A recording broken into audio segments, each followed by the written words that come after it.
Alan Bates, who led the campaign for victims of the Post Office IT scandal, has said he will reject the government's compensation payout. The former sub-postmaster, whose two-decade battle inspired the recent ITV series on the scandal, called the offer cruel and offensive. It comes as the fourth phase of the Post Office inquiry comes to a close. Well, we're now joined by Albert Harwood, who is a senior solicitor at the firm representing 3/4 of victims. Also, we're joined by Chris Head, who is a former postmaster and one of the many victims of the scandal. Thank you so much for joining us. Albert, we were just talking actually earlier about the way the public has caught up with what has been going on. It's an extraordinary situation that we're now in. You represent 75% of those people. But what's your sense of where we are? And we'll come on to the compensation in a moment. But the scale of this. Good morning, David and Sarah. Thank you for having us on your show. I mean, what have we learnt so far? I mean, we've all just been shocked by the evidence. But what the evidence from the inquiry seems to have done is confirm what we've been told by clients and what we've understood from reading, the documents prior to the hearings. But I think it's now in the public domain that what individuals were saying, a trusted organisation such as the Post Office have been saying that our clients and other sub-postmasters have basically been lying, but it clearly maybe was the other way around. And I think that's one of the things with the inquiry, that it's getting to the bottom of this. And as David said, suddenly this has come to the public attention, although this story has been going on for a very, very long time through the ITV dramatisation of this. Phase 4 now coming to a close, about to enter phase 5. Where are we in terms of how much longer there is to go in this inquiry, and what shift have you noticed as someone who is there, given that public scrutiny of it now? I'm going to say we're coming to the end of phase 4 now, and phase 4 we saw the foot soldiers of the Post Office, the auditors, the investigators, and we were seeing the people who were carrying out the orders of the people in the higher positions. The next phase, I think we're going to start to see, the next phases, we will start to see the generals, the commanders. So is that the Paul of Ennals type? Exactly. We're going to see them yes, giving evidence? Yes. I mean, we're not certain of all the dates yet. We know that the hearings will restart spring, summer.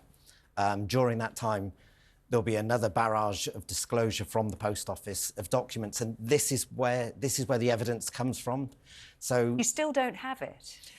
It's released in stages, right. But the Post Office this is one of the issues. They're not releasing the documents on time. I mean, it's a real rollercoaster, this, and we see all of these revelations coming out time and again. We had that TalkTV exclusive on the 24th about the amount of money paid to a law firm by the Post Office of £37.5 million. We then found out about the Post Office sacking forensic accountants. We then heard about the compensation that they were prepared to pay. Joining us also is Chris Head, formerly the youngest sub-postmaster.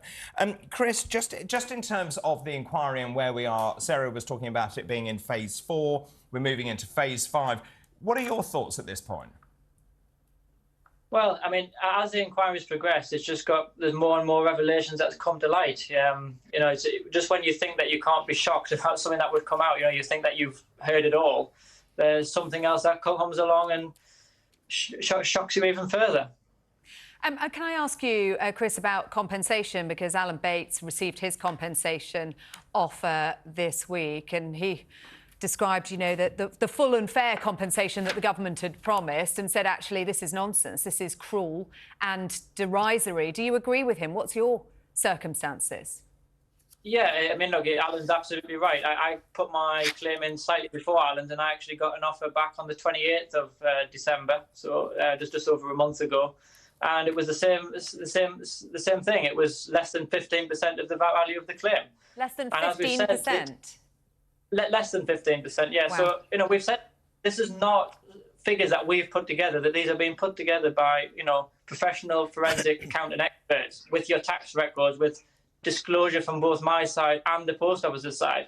So these are not just made-up numbers. And you're having the government saying that we're going to put you back in the position you would have been in had this not happened.